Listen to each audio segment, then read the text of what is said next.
You haven't said a figure, but I know you're making some good money, yeah? Here's 10 grand. Do what you need to do. I know people who are my age and have bought Teslas from one video. RD just released one, Oliver Twist. Artists now are writing their songs for TikTok. What tips have you got for people to create viral content? There is one thing that every platform values higher than anything. Spotify looking for it recently. What, they're looking out for CEOCAST? Yeah? No, come on Spotify, if you're listening to this, come and shout me, innit? Could you buy a house today? Yeah. Man, like. Yeah. We're sitting on good money. Yeah.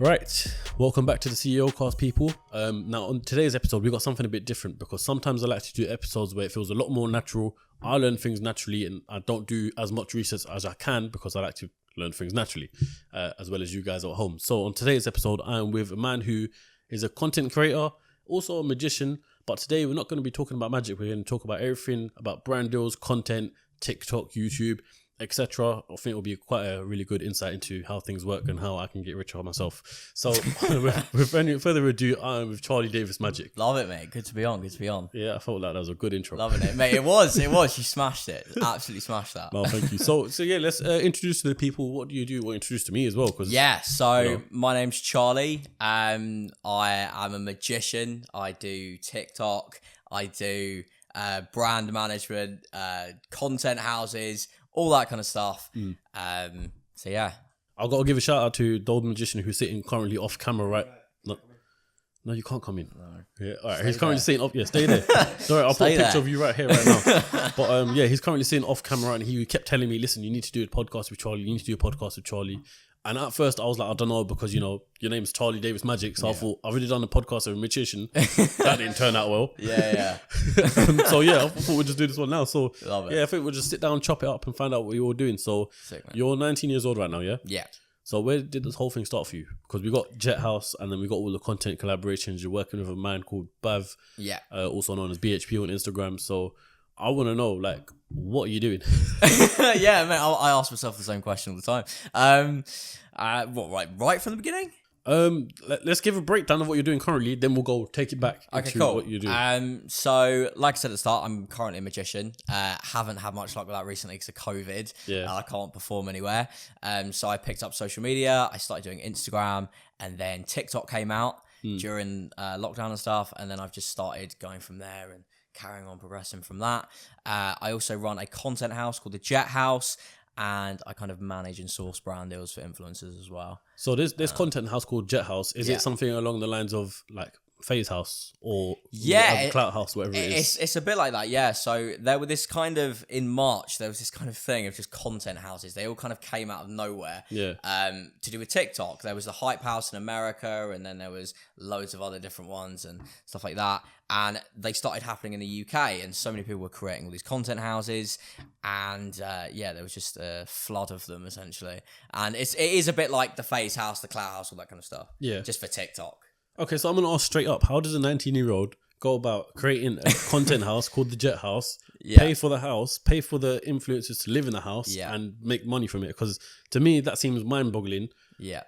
And then probably to a lot of people who are watching this right now thinking, nah, this guy's like, without any disrespect, probably lying. Yeah, of course. So I want to know, like, give me the breakdown of how this whole thing works. So basically, I was posting videos on TikTok, and I joined a house, which I'm not going to name.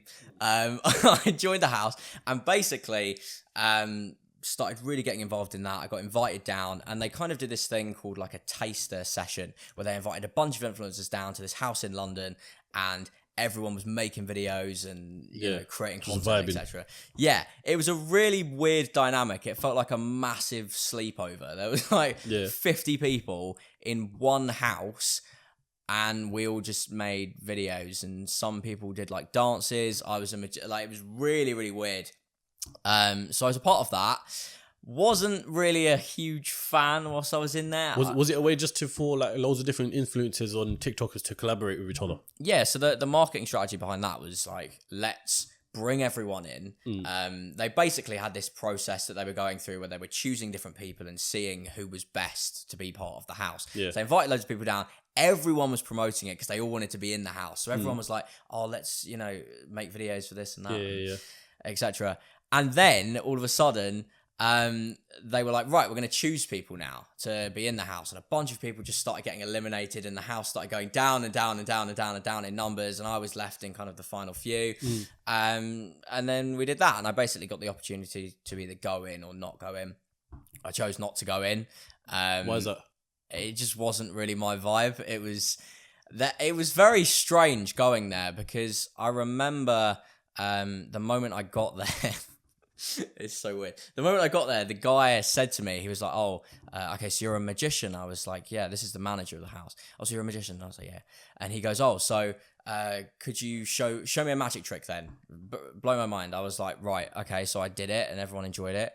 And he said, right, I'm going to give you an hour. I want you to create 10 magic videos for me and give them to me on your phone. Yeah. So I was like, right, okay. It was kind of like a challenge almost. So I went off, I did them, and then he turned around to me and I showed them to him, and he was like, oh no, they're not good enough, redo them. I want them better, I want this, I want that. And I was like, let me just ask you quickly, the manager of the house, was he also a content creator? no. He which was the really weird thing. He was, what I noticed was he was telling people how to create content, even though he hadn't built up an audience himself, and he had no idea of the market, any of it. Yeah. And it was really weird. It was a really weird dynamic. We'd literally go to bed at about 3 a.m, because he'd be up talking to all of us, trying to get to know us. And then they had speakers all around the house. So at 8:30 every single morning, they would blare a song into your room to wake you up. Yeah, I would get so pissed. I was like, I'm not being part of this. Literally, you would just hear this song. It was usually Kanye West, Welcome to My House. And they'd just blare it as loud as they could, and everyone would wake up, and it would just be this really weird dynamic. It was just strange, and it just wasn't. To me, that sounds like you're at some rave house party in Amsterdam, staying overnight, like with Dan Brazilian and all the celebrities, and just waking up and... It's just non-stop though. It was every single day. Just wake up, do this, create content, and this guy and his team were there, kind of judging you and everything you were doing, and it was really weird. So basically, the whole idea for how the Jet House came about was me and one of my friends was also going to be in the house. Didn't like it. We were like, this is not for us. We don't like the way it was run. The people in there were very, very nice. I have nothing to say bad about them. They're doing really well now. The management are doing really well now. I have nothing bad to say about anyone. It just wasn't really my vibe. So me and my mate basically sat on a call at about 1 a.m, and I was like, look, I'm going to be honest with you, mate. I'm not a fan of this. And he said, I'm so glad you said that, because neither am I. What, as in the manager wasn't a fan? Wait. No, so one of my friends was you in were the talking to your house. friend. Okay, cool. So he was one of the influencers who I met in the house.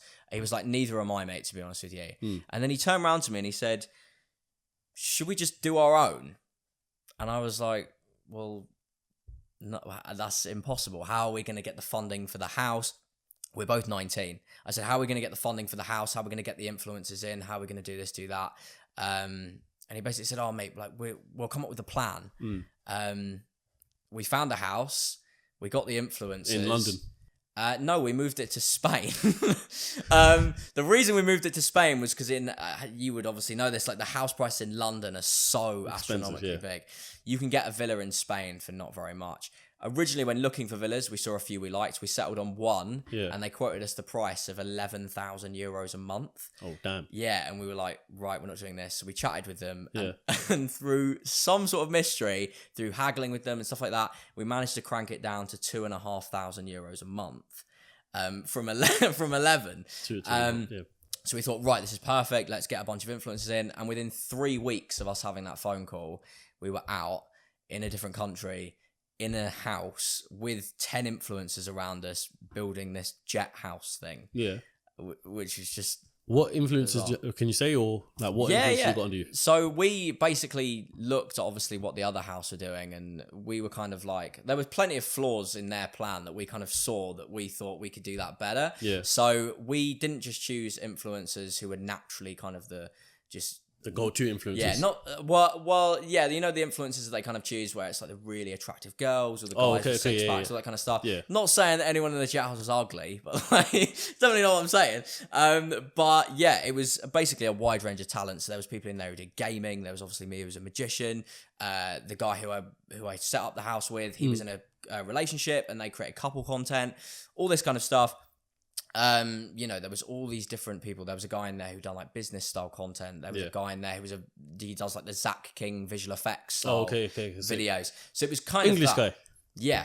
I think I've seen it. I must have seen it. There's only one guy I can think of. Yeah. Is it where he like kicks a football and it becomes the moon or yeah, all that kind of stuff. Yeah. So is it that guy? Yeah, I don't know his name is, man. I wish I knew his name. So yeah, like we just basically did that. We set it up. We had no idea on how to get brand deals, how to formulate these deals, anything like that, because we'd never done any of that before. We then started reaching out to companies. I was spending like until the early hours of the morning drafting up these things called social decks. I had no clue what that was, but I was told by someone that they're good to contact brands. So explain to me what a social deck is. So it's basically it shows the influencers that you have and that you manage, their attributes, their stats, and why that particular brand should work with those influencers. So we set that up, we drafted all that up, and I basically just started shooting it off to loads of companies, just cold calling, like emailing them, essentially cold emailing. A few of them responded, hardly any of them did, and we just kind of built it up from there. We then, within a week of being in the house, was working with Universal Music. We were promoting Trippie Redd songs, Drake songs, Jason Derulo songs, stuff like that. We were working with brands like Uber. We were working with brands like Jack Wills and Everlast and Kangol, you know, PlayStation. Big brands. Just from these cold emails, because they saw that it was, you know, a bunch of teenagers that were really invested in what they were doing. And passionate about what they're doing, Exactly, yeah. So they just wanted to kind of get them involved in that. So I think that's why they love the whole idea of it. So your whole experience with this journey of getting brand deals and everything comes from you setting up Jet House. Yeah, literally, yeah. Prior to that, you had no experience doing it? Not at all, no. Bloody hell. Not at all. Before we get into the story of before Charlie started Jet House and everything like that, I want to ask you all to please subscribe. Please like the video if you're enjoying it so far. We're trying to get to 50k for the end of the year, so let's get it. But yeah, let's go a bit into backstory of before Jet House. Yeah. Before you became a famous magician with 3.2 million followers on TikTok. Probably 3.3 now, to be fair. I have actually hit 3.3 today, yeah. There we go. I don't want to correct it, but yeah, so okay, before all of that, where did this whole thing start for you? Like you said, you're 19 now, so you're still very young in your journey. Yeah. So you tell me. Yeah, so like I say, I was gigging around London. I was in school. I didn't particularly like it very much, and I was like, I just want to be a magician. Yeah. Kind of had that pipe dream, and I was told, obviously, by like teachers and other people in my year, like, that's stupid. You have to do something that's actually going to make you money or whatever. So I just completely ignored that. I went to college. I was there for 2 years, and out of the 2 years, I probably went there for 5 days out of the whole 2 years. I literally used to put my lanyard on, tell my parents I was going to college, get the train into London and start performing around all the bars for tips. Yeah. Essentially. How old are you at that point? 16, 17. Okay, yeah, cool. So I was getting my way in there and working for tips and all that kind of stuff. Then I got several residencies in places where people would hire me regularly to perform. Kind of like what you got. Yeah, exactly. It's literally that. Like, yeah. I literally went for 5 days out of 2 years, and like Dal would know as well. Like, it's so difficult to get residencies and places that are going to constantly invite you back. So I was constantly going back into the same places and performing all of the time, because I just thought, you know, this is so much better than what I was doing. Funnily enough, even though I went for 5 days out of the 2 years, I still managed to pass my course. Oh, seriously? Yeah, which I don't understand. But yeah, that was really weird. And yeah, it was just kind of building this whole thing up. And then obviously COVID hit, and then I started posting a bunch of magic videos online. Yeah. Which is obviously then led to all this. And then that obviously led to Jet House and everything like that. Exactly that, yeah. So we'll throw it back to about getting brands and everything like that. Yeah. When you were sending out these emails and everything, because this let me tell you guys something as well. This podcast is going to be really interesting for me, because I'm at a point now where sponsors like need to start coming on the podcast, you know, because we got bills to pay and stuff like that. And, you know, just, of course, I think think repping brands and businesses that want to go alongside CEOcast is proper interesting, proper good idea. So when it comes to, you know, reaching out to brands and for whether it's for other influencers, whether for yourself, what sort of things did you put in the email? What things did you learn on? You must have wrote in the beginning like, "Hi, I want to work with you," or something like that. So how did it was very much like... Can you remember the first email that you sent? Yeah, I remember I sent it to... I heard like PlayStation coming out with the PS5. Yeah. So I was like, oh, we could get free PS5s. Yeah. Just really naive. Obviously, that's not going to work. Yeah. So I sent them an email and I was like, oh, you know, we could do this, we could do that. And then it never happened, obviously. And then my friend was like, oh, maybe you should draft up a social deck. Yeah. And I was like, what's that? And he showed me what it is. And like I say, till the early hours of the morning, I was drafting up these social decks and sending them off. So I sent that, literally had no luck. And then all of a sudden, well, it wasn't a brand, it was a music agency responded, Universal Music, and they were like, oh, we've got this new song coming out that Jason Derulo is doing, and we want you guys to promote it. And I was like, oh, perfect. Yeah, I mean, it goes hand in hand because Jason Derulo is like the biggest person on TikTok, one of them anyway. Literally, it's amazing. And like, especially now, a lot of artists and musicians are just using TikTok so much. Yeah. Like one that I can think of off the top of my head, like RD at the moment is fully pushing all of his music. I hate to say it, but I feel, me personally, I feel like Jason Derulo basically revived his career of TikTok. Exactly, yeah. Exactly. And people are. He's not watching this, but if you are, Jason, I'm sorry, but I'm just telling the truth, innit? on it, no, it's true though. Like so many artists have just got a career from TikTok. Yeah. It's mad. Yeah, no, you see them all promoting their songs. Like you said, RD just released one, Oliver Twist. Yeah. Everyone's, or as well as him promoting the song on TikTok, everyone is, you know, doing what's it called? Like the... Yeah, but what's it called? Like when you transition. The transition. Yeah. And, you know, just having the song in the background to whatever they're doing. Yeah. And that gets views. And then the same thing happened with Body Remix. Yeah. It's crazy. And artists now, and I know this for a fact, are writing their songs for TikTok. So they're literally sitting there and thinking, oh, how is someone going to do a trend to this? Is there something I could say? This would bang, basically, yeah. Yeah, like with RD, I'm sure when he did the Oliver Twist and he twisted round and changed clothes, he thought this is going to go great on TikTok because everyone's going to do it. Yeah. And everyone did do it and everyone is doing it. So artists are literally building their songs around TikTok at the moment. Yeah, it's the same thing with Body when that transition from, I saw one which reminds me of like Jeremy Lynch, you know, I forgot even how the song goes, but when the transition point comes, you know, he's outside, and then when the transition point comes, he's in his Lamborghini driving off. It's crazy, and then loads of viral ones like that, and it just builds so much of an audience towards that song. Yeah, and the next thing you know, it goes like number one on TikTok charts, which probably goes towards Apple Podcasts, not podcasts, music and Spotify. It's streams. Insane, yeah. It's actually crazy, and like I say, artists have literally built careers from it. So with these social decks and, you know, the influencers, talk to me about figures, because I think this would be something I'm like interested in myself as well. How much would a company, if you have had the experience, you don't have to say the company, but how much would they pay you along the lines for, you know, like a TikTok post or a sponsored video for YouTube or, you know, something along them lines? Yeah, well, I mean, the great thing about the Jet House is it's the first ever content house that's run by creators. Yeah. So you're basically FaZe Banks of the UK. Essentially, yeah. It's Charlie Banks.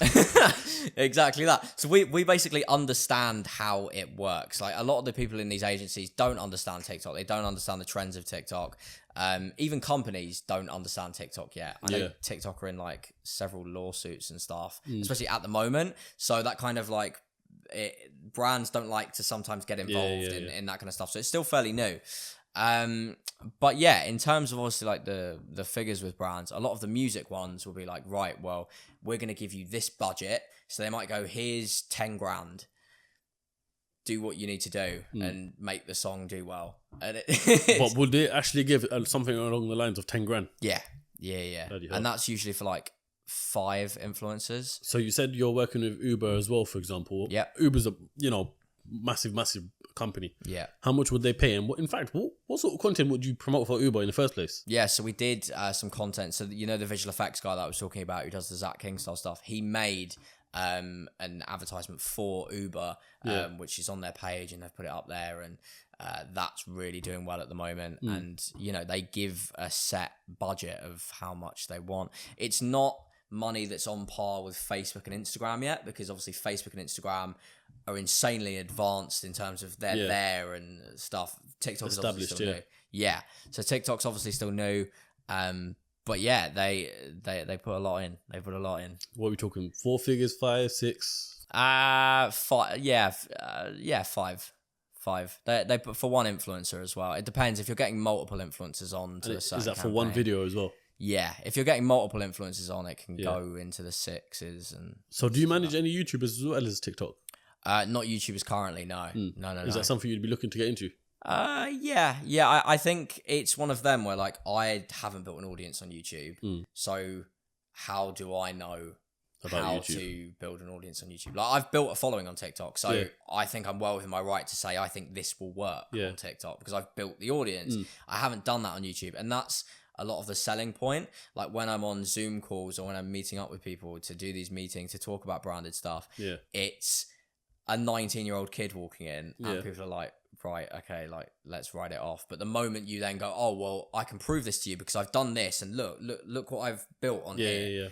And that's the moment where they do that. So I feel like with YouTube at the moment, I can't really say, oh, you can trust to give me your money to distribute it between these people because I haven't done it. Yeah, no, sometimes I find it jarring because I think like some of these people who do social media marketing on, you come across them on Instagram and stuff like that. Yeah. They haven't even got so much of a big platform to be claiming that they can do social media marketing, turn your business into 6-figure business overnight, blah, blah, from social media posts. It's just like, there's no proof in the pudding for you to even claim that you can do these things. 100%. And the amount of people, like even, I'm going to go back to obviously like the house that I was associated with, like the guy, I'm not being funny, the guy didn't have a clue what he was doing. Yeah. Had no clue what he was doing.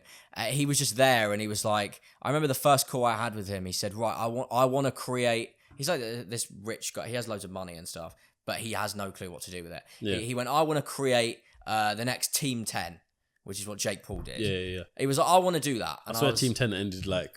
Yeah, terribly. It ended very quick. It ended very quickly, yeah. He was like, I want to create the next Team 10. And I was like, right, okay, well, maybe you should think about this and think about that. And obviously, he's doing what he's doing now. But there's a lot of people who are doing these agencies because they're older people with money. Social media is the new wave, so let's get on that and build a business around that. But they have no clue of how to do it. No. Yeah, it's just like I'll give a bit of insight here for myself, and I don't think anyone's heard this before. I've had a couple of brands and people reach out to me, whether I've met them in person, or whatever, saying let's work together. Yeah. Give me a share of CEOCAST. Yeah. And I can do this for you. We can make so much more money and all that stuff from doing whatever with your podcast. And I'm thinking, you have no right to say that because you haven't built a podcast. You have enough, like you haven't got a YouTube following. You haven't got. Like, I'm not boasting my bubble. It's you know so what I mean? true. It's just like how do you expect someone to give up 50% of their business when you haven't even done it yourself? Yeah, the amount of inquiries I've had is, oh, we want to give you this amount of investment into the jet house, etc. It's like, well, what are the credentials? There's no point in you coming on board and helping with this and that if you don't have the credentials in order to. It's just like you have to have the following yourself. It's just like if someone like FaZe Clan was to approach me saying, we want your podcast to be under the FaZe Clan or something like that, but we want 50%, I'll be like, I'll consider it, because they've got millions and millions of followers. They've built up the audience. They know exactly what they're doing. Same way you know exactly what you're doing with TikTok. Yeah. So I think that's quite interesting. 100%. And like I've seen it fully, even at like my age. I've seen just people with money just kind of throw it away to be like, oh, I'll go into this business venture. I'll go into that. I'll go into this because it sounds cool. Yeah. You know what I mean? There's a lot of people that are buying into things just because it looks cool, not because it's actually, How much of a following do you think someone has to have, whether it's on YouTube or TikTok, for them to start getting brand deals and sponsors per video? Like for myself, for example, releasing. It depends. It varies. You can do it upwards from 10K. Like we've worked with people who, it's funny as well because you don't actually have to have a following on TikTok to do brand deals for social media. Like the stuff we did with Uber Eats, the guy who created that content has a large following, but it didn't actually go on his page. They were just using his visual effects skills and then they posted it on their page. Okay. So it's not even necessarily about a baseline following, but we work with so many influencers ranging from like upwards of 20 million followers from like less than 50K. on TikTok. So it just all varies. Obviously, the price range is very different depending on each person. But anyone can do it. I think it's mainly to do with just your brand. What brand are you portraying, you know? So, as well as, doing all these deals for the influencers, Yeah. how have you helped the influencers since they've joined your house? Yeah, so what we did was we got a lot of influencers in there. Me and my friend were the biggest influencers at the time of going in there. We basically had people in with particular skill sets. They weren't just kind of the standard attractive looking people just doing random stuff. It was people with actual skill set, actual talent, singers, dancers, all that kind of stuff. And essentially we basically sat them down and would chat with them about content and what they could do. And that's the pro of being in the house, is you're constantly just talking about content, especially with the Jet House. It was in like a Spanish countryside. Yeah, and I mean, I don't know about you, but you probably feel the same way, but whenever you talk to another fellow content creator, the conversation can go on for days and days and exactly. days. So we'd sit there and discuss it with them. And there was a particular guy that we hired just as the videographer of the house. He was on less than 100k. I think he was on like 50k followers. Yeah. Within 2 weeks of us saying, why don't you give this a try? He grew to 1 million. He grew from 50k to 1 million followers in 2 weeks. Bloody hell. Because what content was he doing? So we basically just said, look, let's use the visual effects stuff and let's make it more trend friendly. So let's do stuff that fits into the trends. Let's use these particular sounds. Let's do this, let's do that. He did it and he grew to 1 million followers whilst in the house. And he then was no longer the videographer of the house. He then became one of the influencer. Yeah, then you had to hire another videographer. He was bigger than some of the influencers. The videographer overtook people because he was, doing what he was doing. And I think that's what's great with a house, is not only are you living with content creators, but you can discuss ideas. You're in that environment all the time. And it then doesn't become a job. It becomes a lifestyle. Yeah, and then you all elevate each other as well. Exactly. Yeah, exactly. That's all elevating each other, or, promoting each other, becoming more friendly, expanding our networks, obviously. So that's amazing. That's exactly what you need. So I think this is the point with the podcast where I need to ask, for myself, being selfish here. Yeah, no, whether it keeps being a podcast, I don't know. Go on, yeah. Okay, so someone with, let's just say, coming up to 25k subscribers on YouTube, getting consistent views, whether it's like between, I think on average, it works out to be about 10,000 a day and somewhere between 300 to 400,000 views a month. Right. Yeah. So, number one, how do I approach brands for deals and all that stuff? Yeah. Or do I wait for them to approach me? Number two, what's the rate I should be charging? Yeah. Because not a lot of people know this. If there's any YouTubers in my position who have no experience in this field, I need your... definitely reach out to them, 100%. I think that's the mistake that a lot of influencers make, is they sign to a management. Yeah.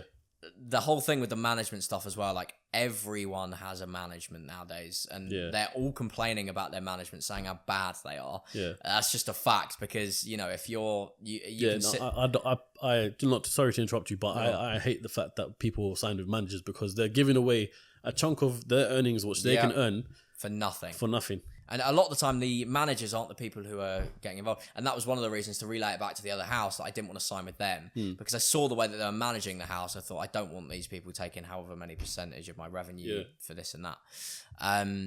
So, yeah, the whole manager aspect is just a no.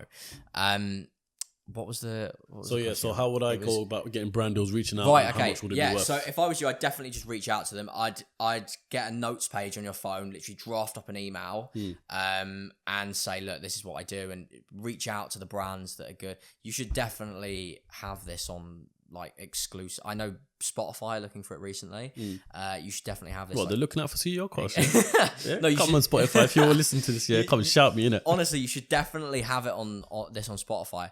They pay you like a monthly retainer, etc. For see, I've got the podcast on Spotify and Apple Podcasts. Yeah. So people are probably listening to this right now on one of those platforms. But obviously, I've never even known how you even monetize on Spotify and Apple Podcasts. So right now, I just do that because people ask for it. Yeah, they'll literally pay you a monthly retainer to create content on there and all that. So I definitely reach out to them, because they're looking for podcasts and they're looking to push podcasts, because it's a music platform at the moment, realistically. But they're looking to go down this podcast route as well. So definitely reach out to them. Also, obviously clothing brands and stuff like that as well. It depends on obviously your demographic as well, of how old your audience is. About 25 to 34. Okay, and what's the location of where? Is it mainly UK? Not 10%, 90% UK. Right. About 9% America. Right. and then it's all spread across different. And is it male, female? Like, what's the percentage? So 80% male, 20% female, which I need to work on because I need to get more female guests on. Yeah. So like brands are similar to like Manscaped. I know are doing a lot at the moment. Bolt would be a great one. Yeah. I don't know if you know Bolt. Like no, I haven't heard of that. They're the equivalent to Uber essentially. So it's London-based Uber. They're working with a ton of influencers recently. Definitely those guys. Particular energy drink companies. I know there's a lot of energy drink companies at the moment that are paying people who do podcasts a lot of money just to drink their drink. Yeah. So rather than this being it would be whatever drink. Yeah. They pay you to drink it throughout the podcast, which is that one sounds great. appealing. Yeah, which is great. But of course, then there's obviously creating your own brand, which you could potentially do. So maybe your own product or service. Oh yeah, I've got that one in the pipeline. That's coming amazing. soon. Sick. Yeah. So hopefully that's coming out soon. I'll give you a little bit off camera after the podcast. Amazing. What we're doing behind the scenes and how. Love it. You haven't heard this yourself actually, so you'll be quite interested. Sick. But so with all these brands, for example, if I approach them, obviously they're gonna ask. Or they might ask, or I pitched. I don't know how it works, how much, or whatever. So what would be the steps to take? Like, what do I do? Well, it depends on obviously your stats and your demographic and stuff like that. The key is to obviously shoot high. Yeah, you shoot high with it. You can negotiate it down. Yeah, and they bring you down, and that's perfectly fine. I'd say for this kind of how many episodes do you do a week? Is it kind of one? So we've changed we haven't changed the format. So we started off with episode every Sunday, a podcast every Sunday, right? But then every Wednesday now as well. We also have a behind the scenes day in the life sort of video of and it's basically short form content. So we got the long form content podcast on Sundays, and then like a 10 to 15 minute video on Wednesdays. Cool. So if I'll show you an example right now, to be fair, because it probably make a lot more sense to you.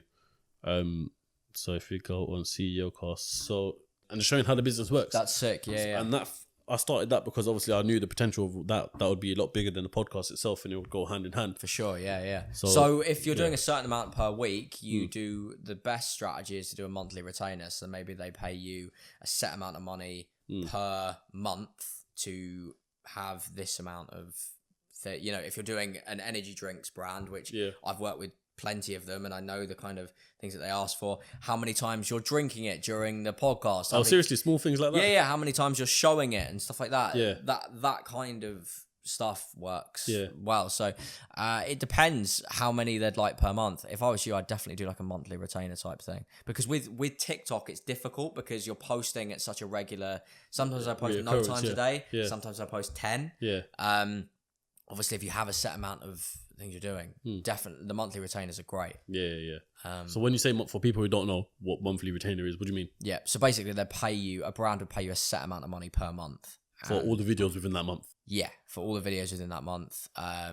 It can range. I know people who are working with particular brands that are being paid $5,000 a month. I know people who are working with particular brands who are getting paid like over 6 figures a month to do this stuff. So yeah, it's crazy. But one thing I would say definitely with yourself is aim towards the platforms more than the actual brands. Okay. I think Spotify will get you on a monthly retainer. I know Facebook are really branching into podcasts as well. But that's basically to host your podcast on their platform exclusively. Yeah. But then the not the issue, but the problem I see with that is you lose all your following on YouTube.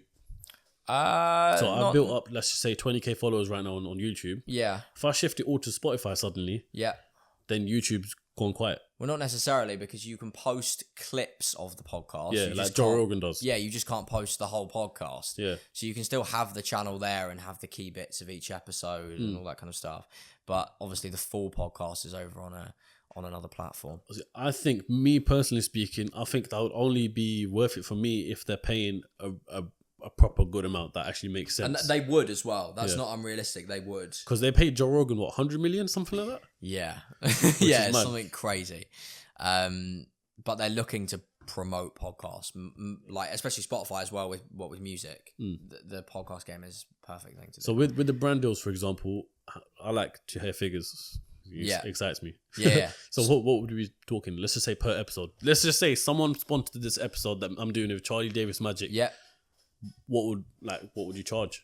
Okay, so like I said, it depends if you're doing a monthly retainer or whatever. If it's not, and if it's a one-off. Okay, so if it's a one-off, you could probably charge between 3 to 5 grand Per video? for an episode, yeah. With my stats? Yep. Damn. I was thinking you along the most lines definitely of... could. It depends obviously on the brand. If you're working with a smaller base brand, but if you're working with a commercial, more of a commercial brand like a Manscaped, like a Bolt or whatever, they would pay that set amount. And the same with the platform. Yeah. So the way I was thinking it, this bit's going to be cut off the podcast. Sorry, people, but so I was going to do a package of so you got the episodes and you got the other videos, like I said. So you got every Sunday and every Wednesday. I see. Okay. Plus, as well, there are so many people who are doing podcasts nowadays. That are shit. Yeah. Right. That are terrible. Yeah. Because everyone's trying to do podcasts that are absolutely shit. No one has like the studio and stuff like that. That's why it would be perfect for you to. And the thing is, if I had a brand deal on the shelf behind you, it would look perfect for let's just say a Manscaped box or something like that. So you think even someone with my stats at 20? Because I thought that was small compared to like. No, it's not about the stats. It's not. Yeah, but surely these brands look at your insights and your figures and think, shall we invest our money here? I mean, personally, if I was a brand, I would look at that. It's not, because brands have so much money to spend on marketing and advertising. Yeah. They have so much money to do it. Like, for example, Adidas would much rather work with a guy who has 100k on TikTok, but a 6-pack and a bunch of muscles than they would me, who's got 3.3 million. That's just the facts. And they pay him a ridiculous amount more than they would pay me, even though he's got a way smaller following. It's all about them relaying into their brand. They don't really care about the stats, to be honest with you. Because what they often do as well is they put money behind the videos. So now on TikTok, there's a feature where you can promote videos. And a bit like Facebook when you boost a post. Yeah, so you can now do that on TikTok. So brands will pay someone who fits the brand and then just spend all the rest of the money in promoting the video. So it would still get the same amount of views if it was someone with millions and millions of followers. This bit I said I was going to cut off the podcast, but I'm going to keep in it because I think it was sick, insightful. Yeah, that was sick. Yeah. It was a good segment. So let me ask you something. Yeah. So you said you haven't built your YouTube following, anything like that. Yeah. Let's just say, for hindsight's sake, I got you to be essentially the brand manager of CEOCAST, where I asked you, Charlie, can you bring in these brand deals? Do this for me, because I've dedicated so much time towards sitting down doing a podcast. Yeah. Traveling here, there, everywhere. My head's going mental, editing and shit. Yeah. So I'm like, listen, I need someone to take charge. So if you did that, how much or you'd probably do this with your influencers as well. If you did that and you got me the deals and stuff like that, what's the percentage you take from that?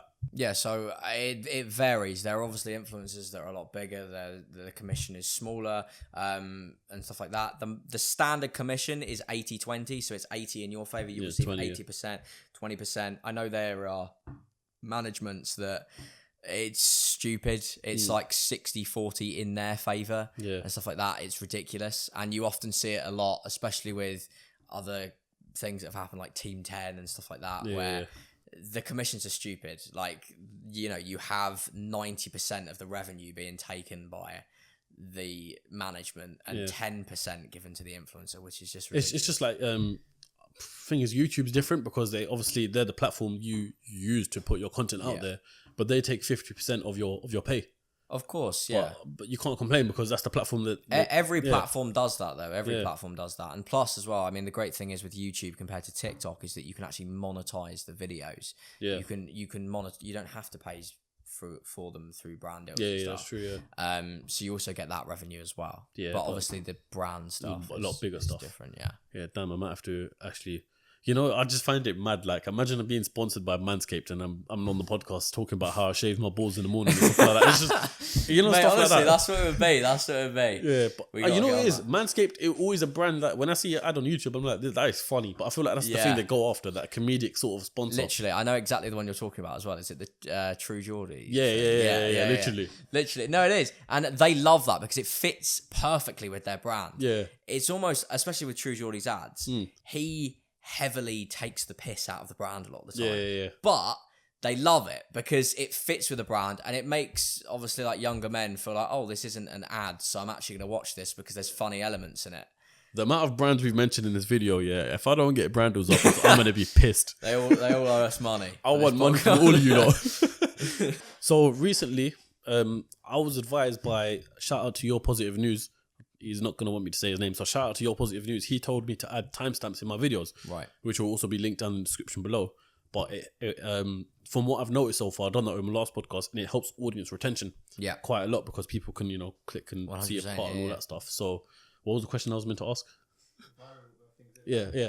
So from leading on to that, what tips have you got for people to create viral content for myself, for TikTokers, for what would you say? What's viral content? So it's different for every platform. So, but there is one thing that every platform values higher than anything, which is likes, follower, all engagement. That stuff. Yeah.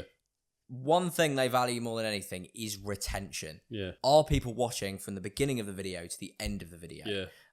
So a lot of the time you'd have something at the start of the video where something really quick happens. Yeah. Maybe at the beginning of this podcast you might have something maybe like a question or something interesting that happens at the start. Like the trailers I have, yeah. Exactly. And then you'd lead into it and to keep the retention high. Yeah. Retention is the number one thing. So definitely focus on that.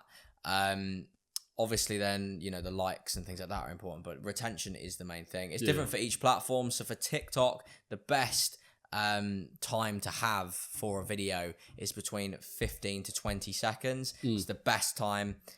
They don't push videos that are less than 7 seconds. If you post a video that's less than 7 seconds, it's not going to do well. Yeah, it's not, because they don't push that stuff. They want there to be good watch time, but still good retention on the video. So 15 to 20 is perfect.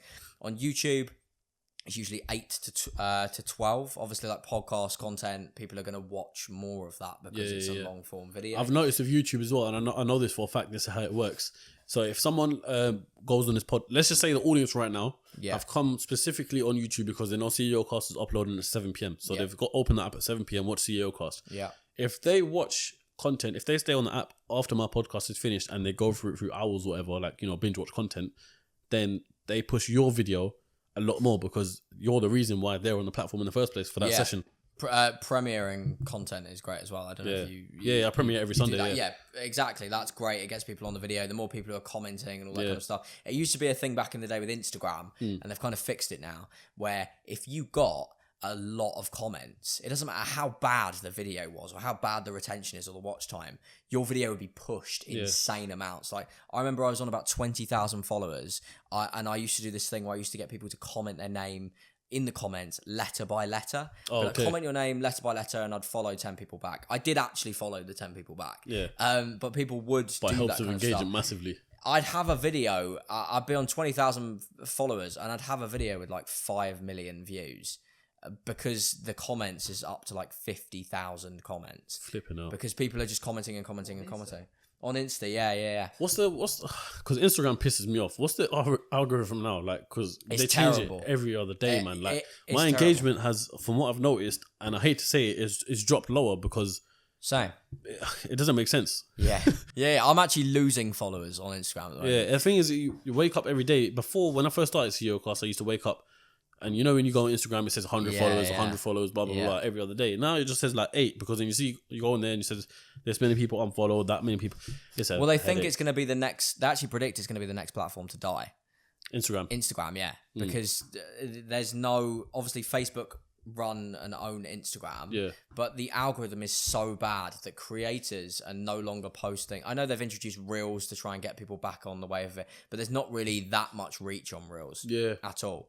People are on TikTok. People are posting to Snapchat Spotlight, which is another big one. You were literally telling me about that last night. It is amazing. I know people who are my age and have bought Teslas from one video that has gone viral on Spotlight.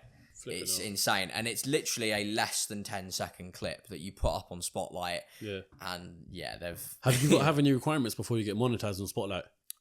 You do. You have to get a certain amount of views per month. But they push your videos manually anyway. My first video I put on Snapchat, I haven't got a single follower on Snapchat. It's just my friends. The first video I put on Spotlight got 100,000 views. Damn. And they messaged me. They were like, "Your video has made $6,000." Oh, seriously? What? Yeah. And I was like, "What?" I was like, "This is insane." I was like, "This must be a joke." It came up from Team Snapchat, and I was like, "This must be a joke." So I had a look through, and they were like, "Yeah, it's worth $6,000," and they just paid me. I was like, "What?" It's insane. So I literally cut your clips down from less than 10 seconds. Like clips of this podcast, for example, cut them down to less than 10 seconds and put them on Spotlight. Because one of them will pop. And this very bit that we're talking about Snapchat Spotlight. Listen, will do Spotlight. well, if you don't push this, fuck you lot. literally.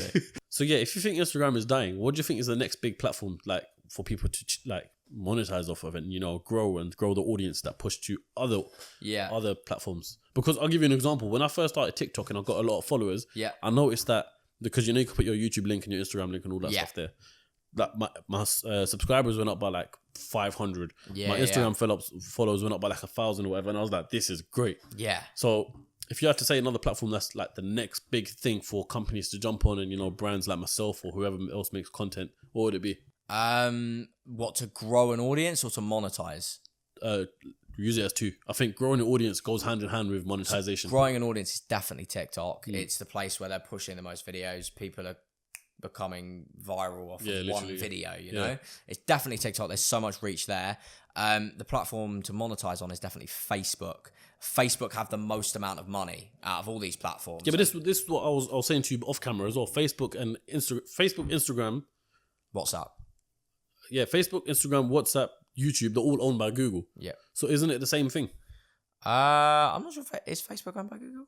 I'm pretty sure it is. I'm not sure. I'm not too sure. But maybe they got bought out. I don't know. I have no clue. But yeah, that's what I mean. So they'll try and keep Instagram alive, for example, because they own your Facebook and your WhatsApp as well, and they'll constantly try and push you to go over there. But it's going to be a tough one because the algorithm is so bad. And people are like, right, well, if I've made a video, I'm not posting it on Instagram, I'm posting it on TikTok. So TikTok definitely to grow an audience. Facebook 100% for the monetization because they have the most amount of money out of any of them. And the way that these platforms are going is they're now paying creators to be on the platform. So Snapchat came out with Spotlight because the moment Instagram released stories, Snapchat took a dip. So they were like, right, we're going to create something here. And like I say, they literally go, right, here's a video.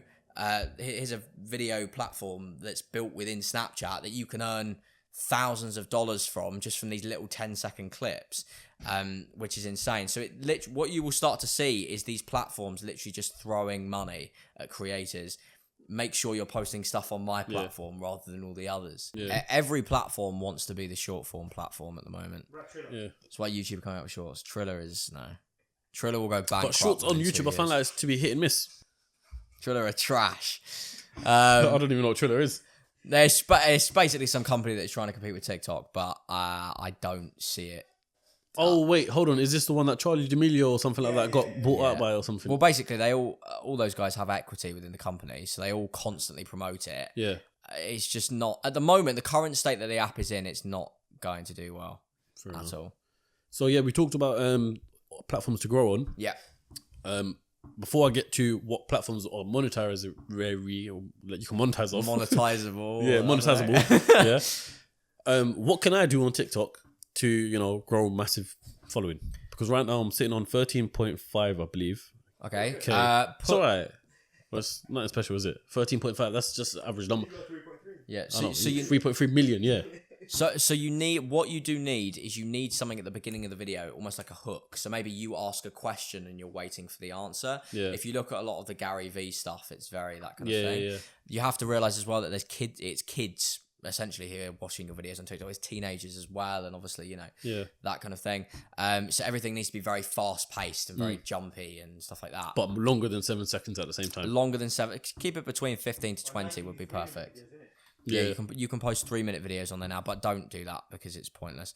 But 15 to 20-second videos are perfect, so I definitely recommend throwing them up on there. And literally just have it as jumpy as possible and post regularly. Consistency is the most important thing. Yeah, for any platform. Yeah. Post 3 times a day.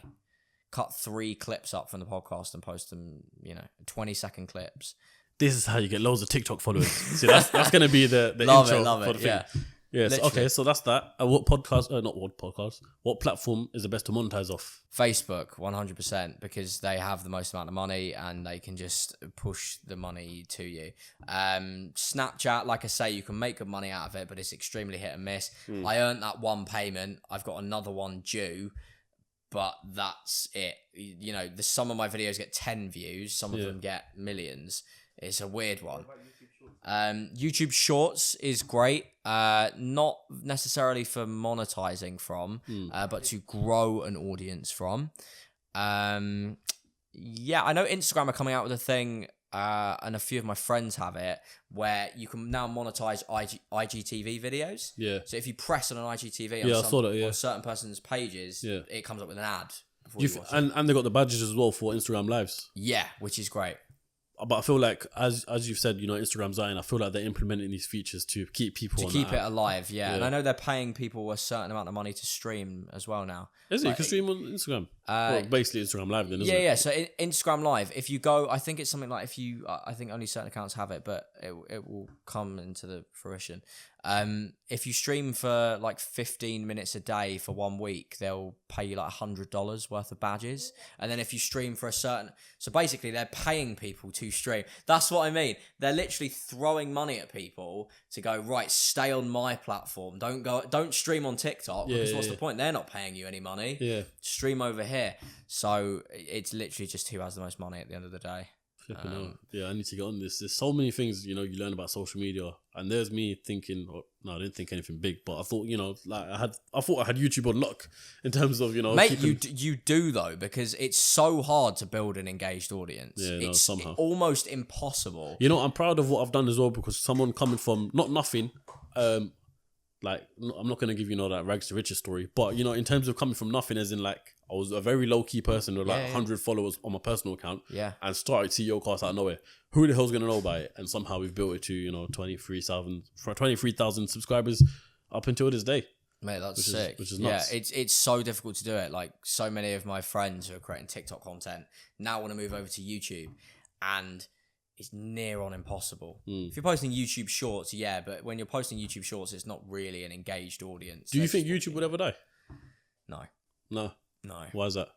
What makes you confident that YouTube won't die, whereas other platforms can? Because YouTube, you can post absolutely anything, and it's owned by Google as well, which are not going to run out of money anytime soon. No. YouTube will always be there.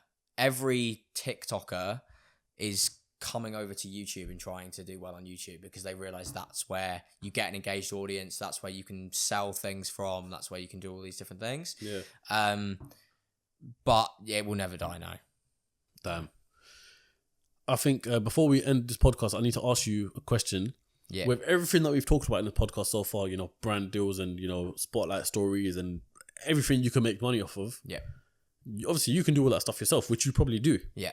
So now, why do you feel the need to have a jet house where you're probably going to have a lot more stress management dealing with brands with all these other companies doing that, when you can easily make, you know, 5 figures probably per month just by doing social media for yourself? Why do you need to have jet house? Because I just love it. I absolutely love it. Yeah. I can't get enough of just doing all of it. Like, it's, you know what I mean? Obviously, the revenue streams from the jet house and everything like that is great, but you are right. I could just bin all of it off and just do my own thing and still be earning a set amount of money per month. Yeah. But I don't, because I enjoy it. I enjoy the whole thing. I enjoy posting videos. I enjoy dealing with the branded side of it. I enjoy all of these areas of it. Yeah. I could just go off and do something, but I just don't want to. Let me ask you another question. Yeah, this is more personal. Okay. Being a 19-year-old and, you know, when I say not having much experience in life, I'm talking about, you know, like spending habits and stuff like that. Yeah. I'll give you an example here. I know this guy sitting right here, the old magician, has bad spending habits. Yeah. This guy will spend 60 quid on an Uber like his banter. Yeah. Yeah. And he will just spend money like he's coming out of his ass pretty much. Yeah. So as a 19-year-old, when you're, look, you haven't said a figure, but I know you're making some good money, yeah? Between us. Yeah. Between whatever, yeah? So what's your spending habits like? As a 19-year-old, that must be like mad. Because when I was 19-year-old and I was working in Carphone Warehouse, I think I was, earning about $2,000 a month, I used to spend quite a bit of it. Yeah. Because, you know, 19-year-old making $2,000 a month, it adds up, and especially if you've got a relationship, which I did at the time. Yeah. Yeah. Big shout out. So, you know, you waste your money pretty much, is what I'm trying to say. So how's it for you as a young 19-year-old making a killing? Yeah. Like, what's your spending habits like? Not overly that much. Yeah, I save. My goal is to just buy a bunch of property mainly. That's a sick goal. And then literally just be financially free and do whatever I want to do. If I want to wake up and make videos, I can. If I want to wake up and do this, I don't have to worry about money or anything like that. I want to buy my parents a house as well. That's 100% the plan. I feel like you could do all this within the next 2-3 years. I'm hoping so. Could you buy a house today? Yeah. Man, like, Yeah. we're sitting on good money. Yeah. No, I could, yeah, but it's like, you know, I want to, like you say, I get ahead of myself. I sometimes think, obviously, you know, I have business partners and stuff, and I talk to them. I'm like, oh, you know, I want to do this, I want to do that, and they're like, you know, I'm moving at such a fast pace. It feels like I'm a lot older than I actually am. Yeah. Yeah, because when I was first speaking to you, I didn't think you were 19. Yeah, everyone says that. Like, you're a very intellectual person. Yeah, I thought it was joking. Yeah, no, like, honestly, it's, I don't know, I just have, I think everyone has, like, their crutch of what they kind of go to. Some people, it's, like, games and, you know, doing this. Some people, it's going out with their mates, etc. Mine is literally just, like, working. I love what I do as well, which is perfect. Yeah. So, yeah. As you're doing all these things, you know, you're getting more. You're a businessman. Let's be honest, yeah. You're a businessman, and more so than a magician. Yeah. Are you falling out of love with magic, or pursuing that dream of being a magician? Yeah, I wouldn't say I'm falling out of love with it. I think I just realised, especially with COVID, a lot of magicians are like, their careers have been destroyed. What with COVID. And I feel like with business and everything like that, like I only got into this during all the lockdown stuff. Yeah. You know, that's what I did. I was very happy going out and doing shows and everything like that. I never did any of this marketing or anything like that. Now I realized that it's tough. So many people have lost out with it. I definitely haven't fallen out of love with it, but I've just realized that it's not as sustainable as what people thought it was. Like, and you can vouch for me on this as well. There are so many magicians that used to slag off. I'll repeat that. You can't say that you used to slag off. No, there are so many magicians that used to slag off social media magicians. Oh, why are you doing that? There's no longevity in it. Are you talking about big magicians? Yeah, they used to be like, you know, there's no point in it. Basically, Dynamo. No, Dynamo is extremely supportive of that kind of stuff. The magicians that have a full-time job. Yeah, there are magicians that had full-time jobs as magicians. I'd be posting videos to be like, why are you doing that? That's silly. That's stupid. There's no longevity in it. I'm out doing this and you're here posting video. Like, what's the point? And now it's turned the absolute opposite way around. All those magicians that used to slag off social media are now all posting TikToks. I've seen them on my For You page. I scroll and it's funny. Because now they've come to this realization that, you know, obviously it's terrible that they've lost their jobs and things like that, but they've come to this realization of, you know, don't hate on people because it can very quickly switch round. Yeah, reverse. Yeah. I think this has been one of the most. It's helped me a lot, this podcast. Like I said, for you guys who are still listening to this or watching this, all of this conversation has been natural. I haven't got a tablet in front of me, got questions or anything like that. I've wanted to learn everything myself firsthand. And I want to thank Charlie for bringing this information and bringing you guys this information. Whether you're trying to start your business or grow your social media platforms, I think this is the best podcast for you because this is so informative. I now know how much money I can make in the future. That's the main thing. Love it. And yeah, I'm gonna get out to that. Don't worry. You chill out. This is my podcast. Direct the podcast. Yeah. Flipping out. Listen, everyone go follow the old magician on Instagram so he shuts up, innit? Yeah. But as we come to the last final questions. Yeah. What's the future plans for yourself, Jet House, for your business? What's the future plans? Yeah. Jet House, I want to move to Vegas. Oh, damn. Yeah, it's like the biggest magician's capital of the world. I want to move it out there. I think that would be great. I want to, you know, continue pursuing social media. I want to grow my brand. I'm talking to a lot of TV production companies at the moment. I'll have my own TV project coming out soon, like my own magic thing that I'm doing. Okay, sick. With a streaming platform. That I'm doing with, and also as well, we're working on like a reality TV based thing with the Jet House as well. Yeah. So we're doing that. And yeah, the plans are just to enjoy it and keep building everything up. You know what I didn't ask? What's your opinions on Twitch? Twitch, there's a lot of good money in Twitch. I know they pay a lot of people to exclusively stream on there. Yeah, they did it with Ninja. Was it? No. Yeah, no, Ninja moves over to a platform called Mixer. Yeah, that's owned by Microsoft, isn't They it? paid a lot of money. Mixer's no Who longer a moved to thing. Twitch? Someone moved to Twitch purely to Twitch. There was another creator. There was a guy. It was No. True Geordie has got his what's it called? the kickoff. Kickoff on Yeah. Twitch. That's what it was. Yeah. Yeah. So he has that on Twitch. There's also a guy called Mike Malak who is Logan Paul's guy. He now exclusively streams on Twitch. But like I say, it's about who has the most money. It's an extremely capitalist world, unfortunately. Yeah. Facebook are now introduced this thing called Facebook Gaming, where they're paying a lot of money to people to exclusively stream on Facebook. You know what I feel like? I feel like it's just a bunch of rich people, Yeah. billionaires, Yeah. just having fun with the No, it is, thinking, you know what, Charlie, here's 100 million. You come on our platform. Here's it's just like that, literally. Yeah, it's the main thing with a lot of these people is that money is nothing, and it's all about kind of ego. And we want to be exclusively representing these people, and Yeah. But yeah, Facebook might mess over Twitch a little bit, but I feel like the kind of hardcore. That kind of gaming community We'll stay on Twitch. They're really into Twitch because it's a platform that's exclusively really for gaming. It's not like Facebook where you have to click through loads of menus to actually get to Facebook gaming. So yeah, I feel like it's good. It's just depending obviously what you're doing.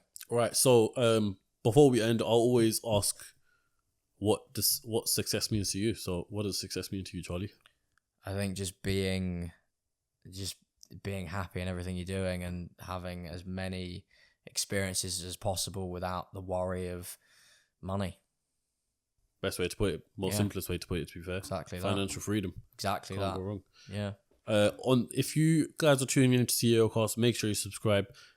If you guys notice that we have a studio upgrade or we've got a new office or anything like that, just know that everything Charlie said is facts, and I've put it into place myself. Hopefully $5,000 per video and stuff like that. So that we're going clear soon, don't worry. But I hope you all enjoyed that. I definitely did. Be sure to like and comment, because it's got to help out the algorithm somehow. If you're seeing us on any other platform, do the same thing. Build up the engagement, basically. Share this to a friend who's trying to build up the social media platform, and let's just better each other in our own ways that we can. I'm glad that I could bring this podcast to you guys today. I learned a lot. Some of you might have learned a lot. And it's good to just kick back and just do things naturally, man. Love it, mate. Yeah, it's been great. I've enjoyed it. Thanks Make sure you follow Charlie Davis Magic on Instagram. Make sure you follow him on TikTok. You probably already do if you're watching this. Make sure you follow myself, Raheem KA, and at CEOCAST on Instagram. Until then, like I said, like, comment, subscribe, share. If you listen to this on Apple Podcasts and Spotify, leave a review, do all that good stuff. Add my Snapchat because we're now on there on Spotlight. You get me? Raheem_97. Other than that, I'll catch you next week on the next episode of CEOCAST, which is a really, really, really special one. So I'm looking forward to that one. But yeah. Sick. What do you think? Love it. How was it? Mate, that went sick. I feel like that went really well. Bro, I'm going clear. I love that. Simple way to put Mate, it. that was sick. Yeah, I love that.